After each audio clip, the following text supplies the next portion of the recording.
It has been just over 2 weeks now since President Bush announced his plans to send some 21,500 more troops to Iraq.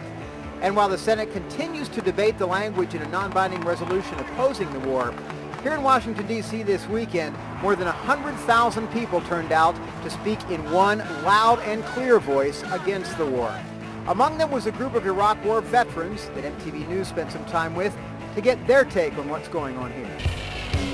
I was a sniper in the 1st Infantry Division, and I'm out here with about 40 other Iraq veterans that are, in protest of the escalation in Iraq. So, Garrett, did you have misgivings about the war in Iraq before you even went there, or was there an event or a moment where you decided, you know what, this is not right? When our tanks rolled in, those bombs started dropping, I had a gut feeling something was wrong.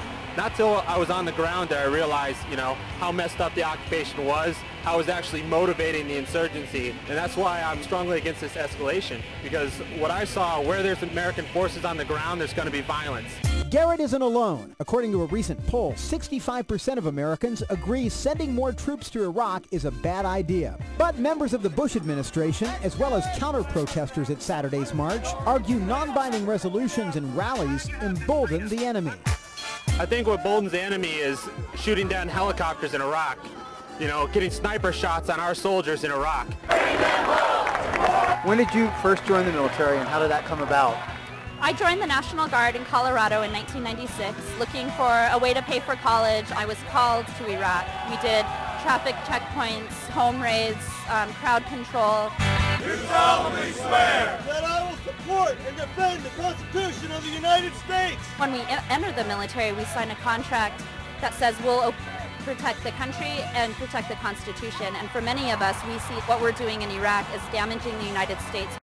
Kelly and many of the other vets here think Congress needs to do more than just tell the president they don't support his escalation plan. And almost 2/3 of the country agrees that Congress is not being assertive enough. Congress could pass 100 non-binding resolutions, and that means absolutely nothing. Congress has the power to stop the war right now if they cut off funding for it. The whole notion of veterans opposing this war is something that I think some people still have trouble wrapping their heads around. Overall, people are supportive of us because even if they don't necessarily agree with our stance, they respect the fact that we've served in the military. It says a lot to have the actual veterans come out here and, protest, because it makes me feel that I'm not alone, that I'm not the only one that feels betrayed by my nation and wants to still change something.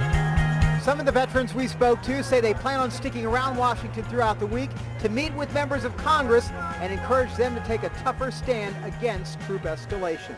That's it from here in D.C. Stay tuned for more MTV News.